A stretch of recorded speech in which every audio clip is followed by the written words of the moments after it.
Good. So, fantastic. There you go. Now you know. So, before we start, last week or 2 weeks ago... Justin, what's that in your hand? Well, that's what I'm about to tell you. 2 weeks ago, I got into trouble. Well, I didn't get into trouble. I was told that my water bottle was too noisy. So I've decided to replace my water bottle with another type of water. No, Yeah, Justin, you should have said. That was actually Justin, are you bragging? Good. Well, for those of us or those people who are watching online, welcome. It's great to have you at Courageous Conversations. This, at the moment, you'll sort of understand that this is still a new format for us. We're trying to understand how it works. But the idea is that it's almost like sitting in a living room and you're engaging in conversation between people. Tonight's conversation is really about racism, especially a hot topic. And so I'm just going to introduce myself. I'm Justin. I'm a minister in a parish called Abbots Hall in Kirkcaldy in Fife in Scotland. As you will probably notice, my accent is not Scottish. You'll actually see a double take tonight because you'll meet someone in South Africa who sounds Scottish, and you'll meet a South African that doesn't sound Scottish at all. So Ken, do you want to introduce yourself? Well, yes, I'm a Minister of St Brice Kirk in Kirkcaldy for 41 years, soon to retire.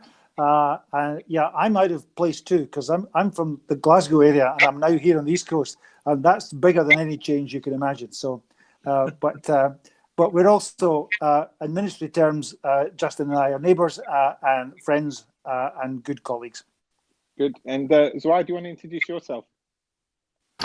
Zwei Chobile, I'm from South Africa, a minister in the UPCSA, the Uniting Presbyterian Church in Southern Africa. Serving at a congregation called St. Andrews in Pretoria. Great. And Zwei, if I'm not mistaken, you've been to Scotland a couple of times. A couple of times. Yeah. So you'll know the lay of the land as well. I try. I've been there. At least I understand what's happening a bit there. Good. I've been there a couple of times. Yeah. Good. And Graham, do you want to introduce yourself?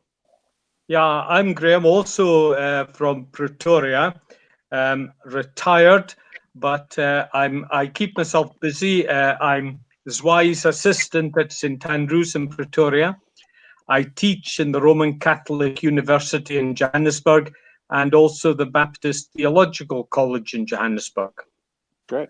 And I know Graham because Graham taught me theology in Pretoria, and he taught Zwei it was a Pretoria or Fetsib? Pretoria. And then Fort Hare and Pretoria. Yeah, we started in the home of Black South African education. Great. And Graham knows Ken because Ken and Graham were a year apart. It's a small world. Yeah. A small world. Good. So I think the first thing that's on for me when we talk about racism is first to define it. And maybe Zwei, do you want to how you understand it, and then Graham, do you want to add in how you understand what your experience has been of racism? And maybe a definition towards it. Let's allow the professor to talk first. Oh, come on. Okay. Look, racism is a very sensitive subject. I was involved in a row just on Sunday with two of my close expatriate friends. And if I can be quite frank, expatriates in South Africa are the most racist people I've ever come across.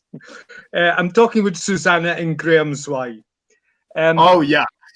Look, the thing for me is grounded in fear and threat. That we tend to fear and are afraid of that which is different. If it looks different, if it dresses differently, it speaks differently, then it is different, and it's something to be wary of. Our local experience in the last 8-10 years has been horrendous, with terrible outbursts of xenophobia, which have really embarrassed and disgraced us within the nation. But the biggest problem for me is understanding it as a fear of that which is different. And so, how would you define it? Look, for me, I will have, based on my own experience, of course, something very different. My take would be very different.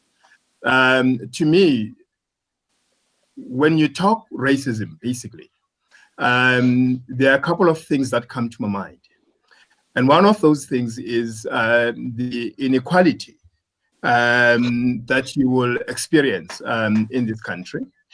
It doesn't matter whether you're talking of justice, you're talking of, socially or otherwise, even in church. Once you operate in different levels based on your skin color, then you have a preference, and others do not have the preference. And to me, that's problematic. And if I were to push it a bit further, if you look at the privileges that we all have, to me, this is where the real problem is. And you'll see in this country, it is very, very evident that we are not all in the same page. And this is all about just a simple color of your skin, which is problematic for me. Yeah. I mean, it's easy to be like point fingers for me, in my experience, to point fingers and say, well, that's South Africa's problem. And that is America's problem, but it's not my problem. Or in South Africa to say, it's okay for us to support Black Lives Matter in America, but when it comes to the own Black people in our own country, we're divorced from that reality. That's my thing. And one of the things I say, in my experience of my own privilege, speaking with you, Zwei, is I didn't put the laws of apartheid into being. Yeah. But my parents and grandparents voted my grandparents voted in 1953 for the Bantu Education Act, which said I got a better education than a Black person. They were able to get good jobs, even though they weren't well educated. So therefore, they had money to send me to university. And from that, I was able to get a good degree and then travel the world. So just even something that I had no hand officially in, I benefited from. And a person born on the same day as me, same day, just Black, totally different world. Yeah. Totally. I mean, and from the day we were born, our lives have been like this. Yeah. So, I mean, and in Scotland, I think, and maybe this is something we can talk about. And Ken, you can jump in here and maybe help me a little bit with this. Is the kind of the debate over here has been like, we weren't involved in slavery. When slavery was abolished, it wasn't, but we're still benefiting from that system. We still benefit from colonialism. I don't know, Ken, do you feel that that's true in some ways, or? I think that's undoubtedly true, Justin. But we are focusing, because of current events, on issues relating to racism and, of course, historically slavery. And of course, it cuts both ways. You can have, racism as an attitude that any and every people can exhibit towards any other people, and so it's. But there are lots of other. I agree with Graham about the fear element. I think isms mostly. Isms that we see as negative, like sexism and racism. I think that the root for that is insecurity. And I think it is about fear. It's about, I think there's an insecurity about men and how they regard women, and the amazing ability for women to to produce and to be, to bring children into the world, and all the things that go along with the female, that go on with being female, men often are a little bit fearful of, and if they're not secure in their role, then they try to suppress and put down that of which they are, afraid or apprehensive. And that's true of racial things, I'm sure, too, that there's a kind of insecurity about these people, about ourselves, first of all, and then it is projected as a desire to put down and to dehumanize and to see us not, fully human. But I mean, in Scotland, the situation with race, I think I grew up in Glasgow at a time when there were very few people of a different skin color. And when people of a different skin color did come around, they were basically from India and Pakistan. But very quickly, my thinking there was that they assimilated quite quickly into the local population. Glasgow is famous for adopting some Indian things like curry houses and other things, and a broad Glaswegian who's obviously of Pakistani origin is an entertaining man to meet. So there's lots of good things happen there too. Yeah. Can I? I think this South Africa is like a good example of this. In 1994, we had a clean break, and black people come into government, and they are now have the rule of the land. That's why, and Graham, I think this is, has at 1994, was that the end of racism in South Africa, or do the kind of scaffolding, the buildings, and all that kind of stuff that comes with it, do they remain even though there's a change in power?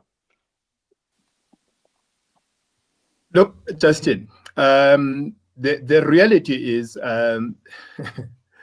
if you say 1994 represents the end of racism, I think we are in a serious dreamland. That's a nightmare. When you wake up, it's gone, and you continue with life. We are not even anywhere close in saying there is no racism. Otherwise, we wouldn't be doing what we do. Some of us go and begin to do some research in this thing. South Africa is still, for me, I think we have done absolutely nothing to address the realities of what the society is faced with. There's still inequality. There is still, we still talk about Black Lives Matter, even here in South Africa. You come to church, you still have the same problem. Those who were privileged, they are still ruling. You can go anywhere. So 1994, for some of us, as much as we're looking very forward in 1994 so that we can have the right to vote, but the reality is it meant nothing to some of us. Yes, we do have some privileges, which we are benefiting from. I was saddened, for instance, today, hearing, I was driving, going to my office, and I'm hearing somebody who was commenting about June 16, which was yesterday, that all of a sudden, at least, something happened then. Now we are celebrating this, what the youth of 76 did. But you know what?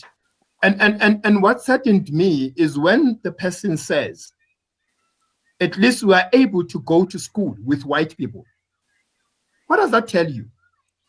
Instead of saying, at least I have an access to education, they still use white people as their plumb line, to say, look, I have arrived. And that tells you how people are longing to have all the privileges and the benefits that the minority is still benefiting even today. So it is still a sickness. And so 1994 did not actually do justice when it comes to this thing. You go as far as looking at our economy, we still do not have, access to the economy of the country. We still are living in shacks. Like now, when we're talking about lockdown, reality is lockdown is where I am in the suburb. You go to Alex, you go to all these townships where there are shacks and everywhere else, there is no clue, or they can't be locked down because you are 8 in a small shack. What does that mean? What does that mean? 1994, so we cannot begin to say 1994 really brought us to the promised land. We're still very far from the promised land. I think it was Biko who said, Steve Biko, who said that and I'm going to butcher the quote, but it's the aim of Black consciousness or Black liberation is not to make Black people white. Yes. It's to make Black people fully Black, and in so doing, create an equality with white people. You know? Yes.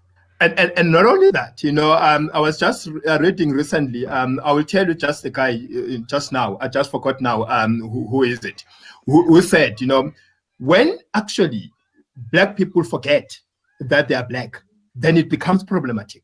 We need to always constantly be proud of the fact that we are Black and begin to make plans for us. Because once you forget, you try to be something else. You know, as what is happening in South Africa is all about when you think of who compromises, when you think of who always have to say, look, let us understand. It is always about Black, you know. It's not about, I have not, even in church where I am, I have not actually met a white person who says, look, let me compromise or let me understand, let me be in their feet. It's always us who should be fitting in their own system. And to me, that is problematic. Mm-hmm. And I think that it is Diotes. It is Diotes who said that. That once you forget, then it's problematic. Yeah. Graham, do you want to come in? Well, I think the problem that we have, particularly in the church, is this issue of Black people thinking that they find their identity in relationship to whiteness. Zwei and I deny them the name of Black. We tend to call them non-whites because they're not Black. And it's interesting to follow on what you said about Biko. Biko also said white people should be truly white. He wasn't asking anybody to compromise their identity. He was trying to reach some kind of authenticity, where whiteness isn't marked, for instance, by violence. You know, because the argument was white people are not naturally violent, although that's how they manifest themselves in front of Blacks most of the time. Not necessarily physical violence, but psychological, emotional violence. Even, and this is another is why I focus a lot on, is spiritual violence. And this is endemic in the church. And it's something we struggle again. But to go back to 1994, for me, you know, looking back now, and I came out here twice in 1994. And what I found shocking was that, for me, racism became worse after April 27th. The legal system had begun to be dismantled, but what happened is that racism was subtly transformed underground. And so people started smiling at each other as if the thing had gone. But it was just a subtle thing that was going on. Many white people have made a serious effort to try and transform their attitudes. But most actually are denying now, as they denied then, that they ever were racist. And again, this denial is also problematic, because you can't move on if you're still denying that you were attached to the past. For instance, I wrote in an article, you know, go around and speak to English-speaking whites and Afrikaners. You won't find anybody who will admit they voted nationalist prior to 1994. It was always other people who voted the nationalists into power, but not them. And we all know that we were all complicit, because we were all benefiting from the system. I think you know, one of the things is that, again, we can say, I know our audience here is a bit more Scottish at the moment. It's easier to say, well, that's South Africa's problem. But a lot of what South Africa is doing, came from colonialism. The first racial law in South Africa was set officially by Lord Shepstone, so it's a British thing. Gandhi's big issue was not that Afrikaners were racist, but he found that the British were racist. So there's a responsibility of what Britain and the UK has done as a whole to the world, in terms of colonialism, and it's difficult. But it's also in our own society. Like, there's laws in South Africa that were passed in 1913. There's a law about land that was passed in 1913, and South Africa is still dealing with that law today, and black people's access to the land. And for me, our role in the UK is that we have also been racist for many years, and that's now part of our society too. It's the same in America. They've been racist for many years. It's part of their society too.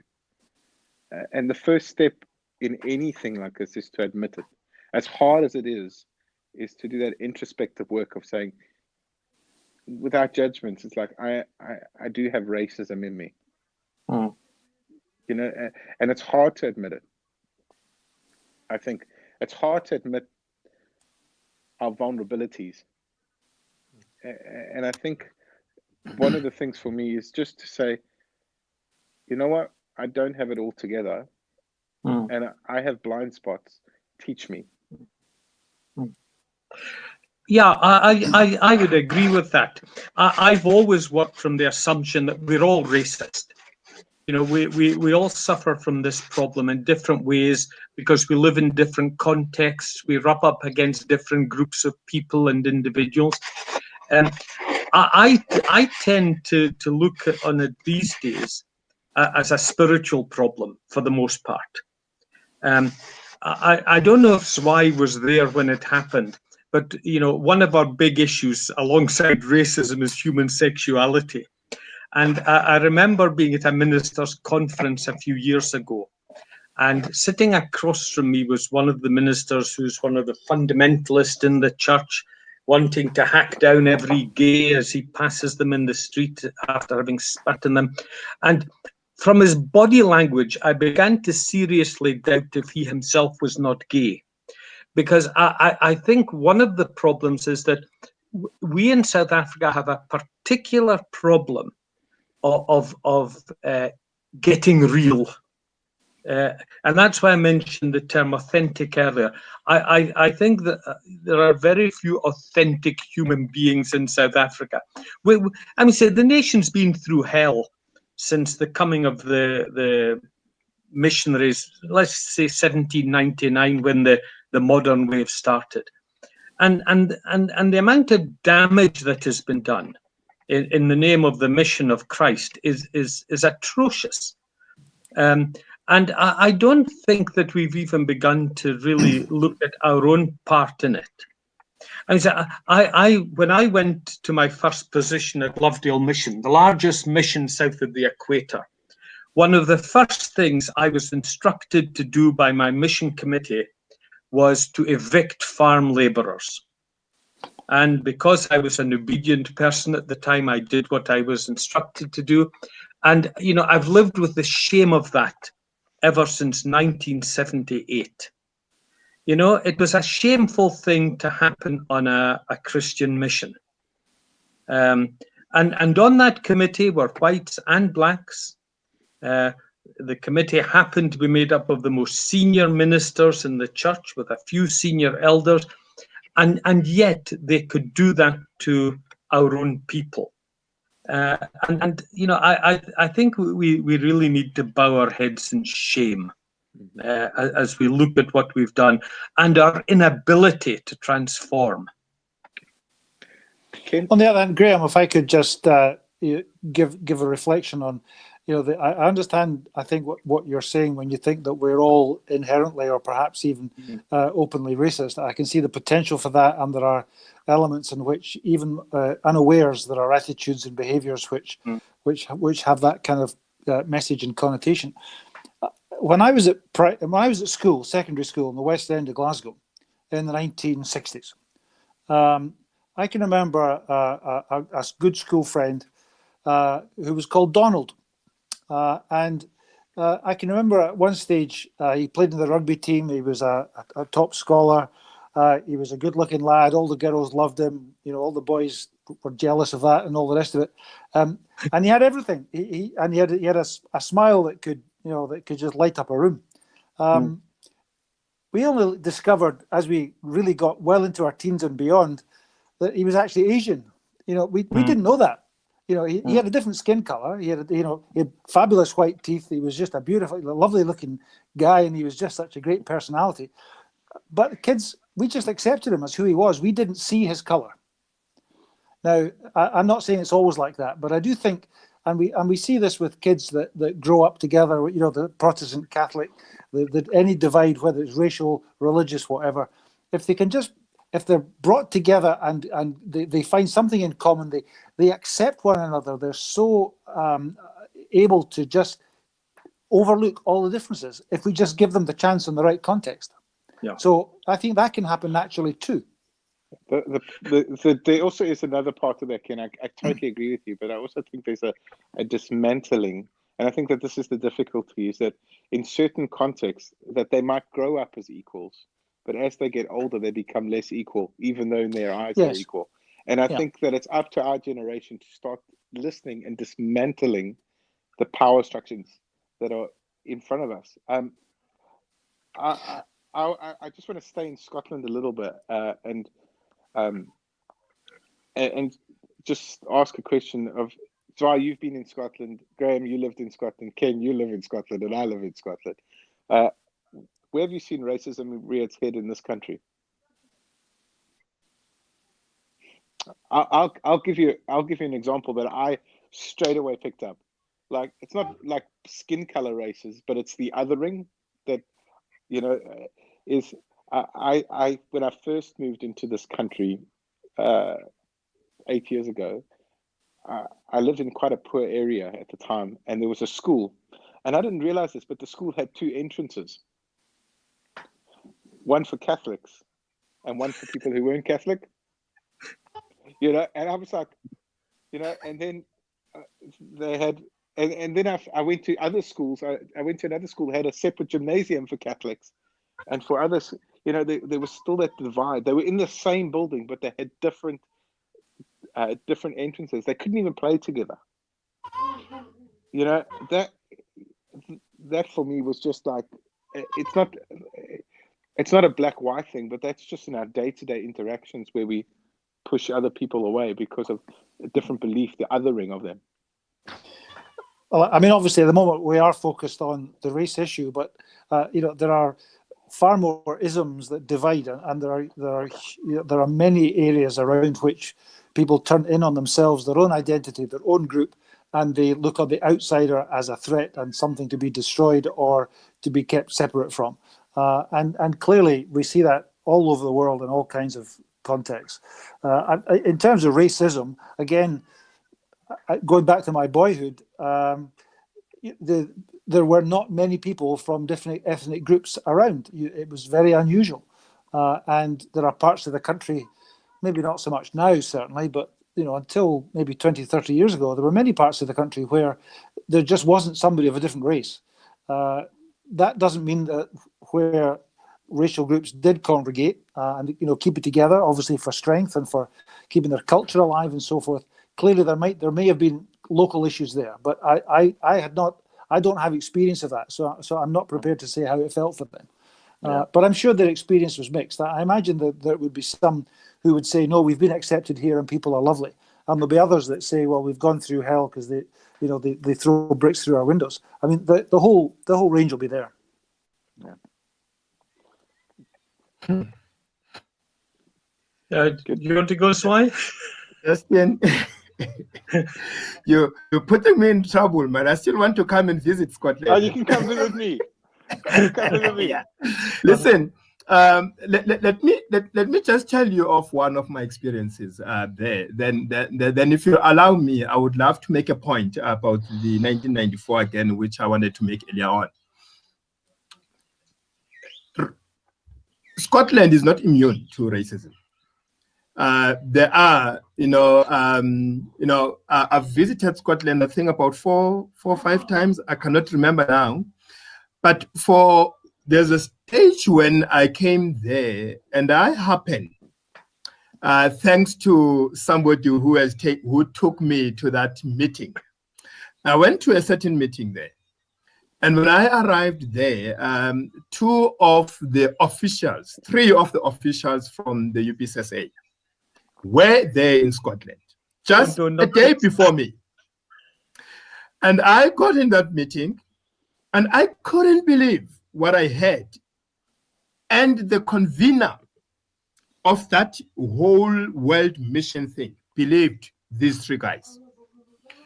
And what they said, they actually made them believe that we black students who were given an opportunity, thanks to Graham, to visit Scotland, that we were so stupid that we will come to Scotland during term time. And here is somebody who believes, because this thing is said by white people. And when I get in this meeting now, I have to correct this. And I can see he is battling to understand and agree that I'm one of those people, because I quickly made my own deductions that the reason why the person was battling to understand that, or the fact that I'm disputing what he's been told, it was simply because I was black, and secondly, I did not have any power in church, and because it was said by two powerful people, including one who was Indian, then this thing was believed. That was my problem. So that actually automatically gave me an understanding that, okay, there are those people who will vouch for the white people and believe in them than believe from the person with an experience and an eyewitness to a problem. It was even worse when I'd raised this thing and explained to the person that, look, I'm one of the students who come here or who came here during a holiday because we needed to have an exposure. For us black people who happen to be grouped in a certain house, called that we are students for the ministry of the UPSSA, we happen to be the only blacks there. White people, they don't go and stay there. And therefore, I'm one of them. And this person who's here to talk here, they are all three of them talking rubbish. I almost got fired from this church. And Scotland believed that. And I'm still battling to understand how come they believed these three people. Because after that, I never saw any other student going to Scotland after that statement. So which means they believed, because it was said by white people. To me, that's let me leave it there. But anyway, it takes me to what you were saying, Justin, about 1994. If 1994 happened, and it happened properly, and the whole idea of 1994 was real democracy or freedom, we wouldn't be where we are as South Africans. A typical example, you see, COVID-19 has exposed this country so badly that even today, after 20 plus years, 25 years, we still are making education a commodity. And education in this country, it's still meant for those who have. Those who do not have, tough for them. A typical example, COVID-19, we all go, schools are closed and everybody else. And I can tell you, because my son, happened to be in a very nice school, they continue with education even though it's closed, because they are starting now via Wi-Fi. We need to buy data, we need to use Wi-Fi. Their schoolwork is coming like no man's business, and they're continuing. And I happen to go to the Eastern Cape. In a rural area, students there or children there who are supposed to be in school where my son is the same grade, they do not have anything happening because they cannot even afford the data that we are talking about. They cannot afford a cell phone to receive this information that they're supposed to be receiving. And there's a clear divide that you need to be have if you want to access education. So education in itself is not for everybody. You go, for instance, a simple thing, Department of Theology at the University of Pretoria, where you still find Afrikaners being taught in Afrikaans, their exams are in Afrikaans. I'm a poor black Xhosa speaking who should be battling with English and write an exam in English, where I come from a very, very disadvantaged background where there was nothing about English, but yet I still have to battle with English. And look at the privilege of them. And then you go with them in the same class, chances are they will get the employment even though you are clever than them, even though you are performing better than them. They will get the employment before you get the employment, and you stand at the corners with a placard asking for a job. Yeah. What do you call that? It is simply called those who have advantage and those who do not have advantage. And unfortunately, there's a group in South Africa which happen to be black that do not have an advantage. I'm not at any stage trying to say white people, they are bad. I'm not saying that. I'm just simply saying there is still racism in South Africa. I think we were very quick in talking about the Rainbow Nation, and that Rainbow Nation made us to sit on top of the realities in this country. Nobody wants to talk about these issues, and we should be actually talking about them. And I think this is actually, I think I'm going to wrap up a little bit because I think this has been really helpful, this discussion. But I think that this is also what's happened in America, is that when blacks got equal rights, they put a Band-Aid over it. Yeah. And in South Africa in 1994, they put a Band-Aid over it. Yeah. And the issues never went away. Yes. The election of a black president only hid the racism. It only hid the injustices. Yeah. And if anything, I think we are now dealing with a great opportunity where we can open up these wounds and actually have a conversation. I think that that's what's happening. And whenever you open up a wound, the infection comes out. You smell it, but you have to open it up to look at it. And I think that's it's the great unmasking at the moment of all of this.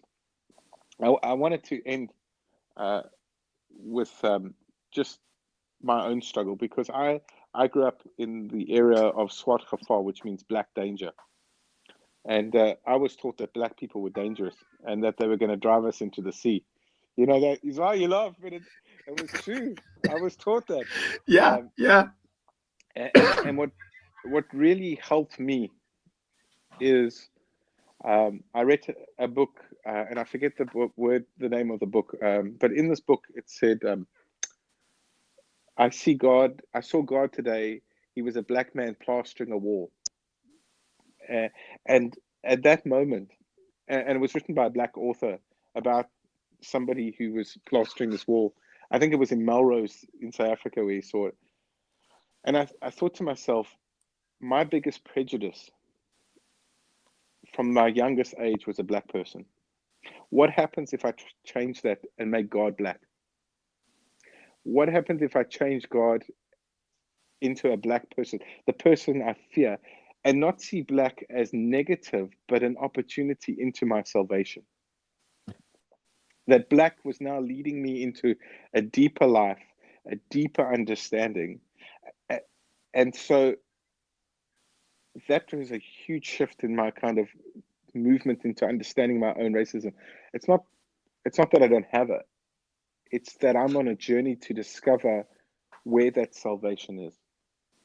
And so God being black for me, and having his prophets being black, has been a real eye-opener into a new paradigm.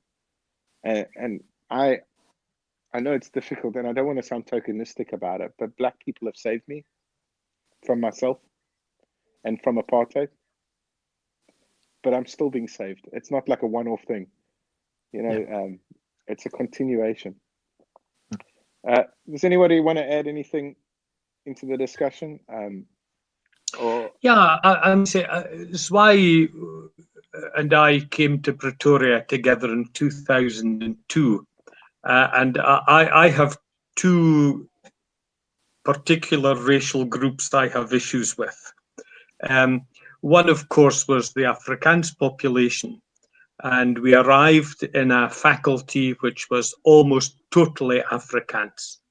I remember at that time I had to sit in meetings conducted in Afrikaans, knowing nothing of the language.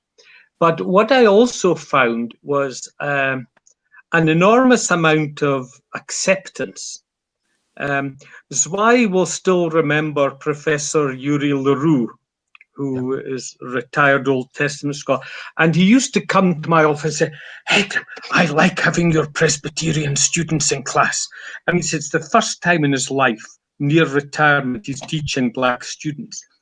But he was thrilled because he was having an experience that he'd never had in 60 odd years. And he would pass by my office, and he was always so excited about these Presbyterian students, all of whom were Black, of course. So my colleagues really, I think, struggled. Some struggled more than others, but I think we found a fair degree of acceptance in that context, which I think made us accepting. And I think that this idea of mutual acceptance is very important. Zwei will tell you other experiences about their early days in Pretoria, some of which weren't so pleasant. But I think if we can just, get together, and I think we need, first of all, to stare each other in the eye. Not a thing Black people are very good at doing because it's countercultural. But I think it's when we find the courage to stare each other in the eye and say things just as they really are, that relationship begins. I've got a couple of fairly close relationships that began in conflict.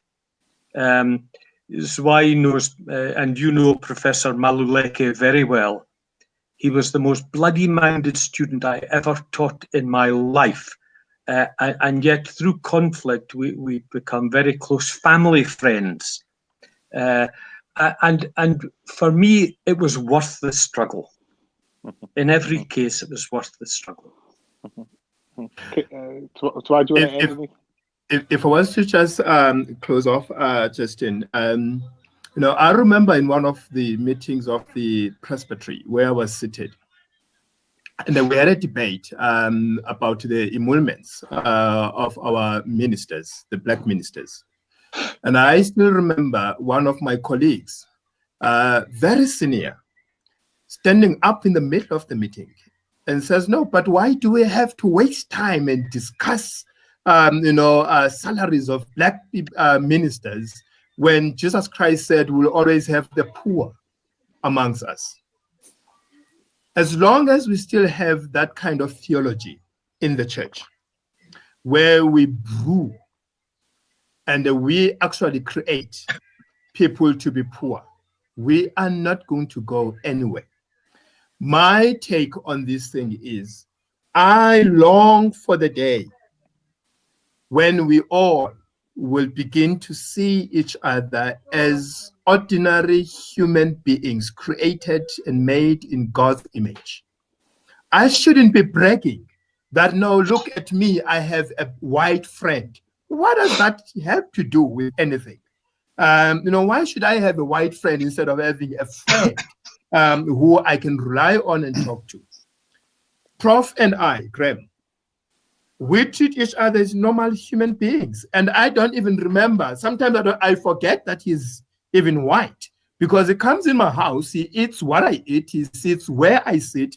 If I'm sitting on the ground, he sits on the ground. When I go to his house, if he's drinking holy water, I rejoice and I'm with him because he accepts me. And I long for a society where we have mutual respect for one another, and we accept each other as human beings created by God. It doesn't matter whether you are black or white, female or male, but we need to begin to say we are all created in that image and likeness. Yeah.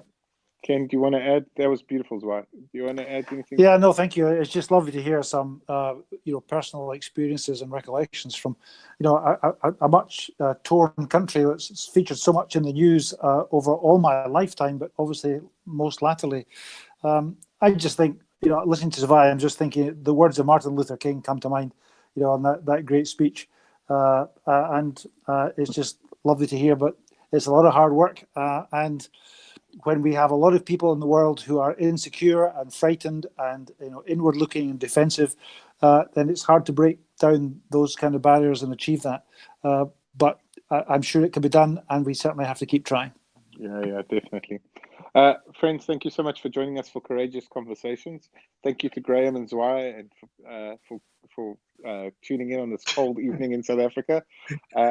If you're interested in racial kind of just maybe lifting the veil a little bit on racial tensions and racial perspectives that are from people who are not white, can I suggest a book? It's called The Good Immigrant, and it's essays from people who are in the UK who are of ethnic minorities, who write of their experience living in the UK. And so it's called The Good Immigrant. It's 52 essays, I think 52 of really interesting conversations. So thank you so much, and we'll be in touch soon in 2 weeks. Okay, cheers. Thanks, everybody. Thank you. That's why in the phone, I don't know what's happened to him.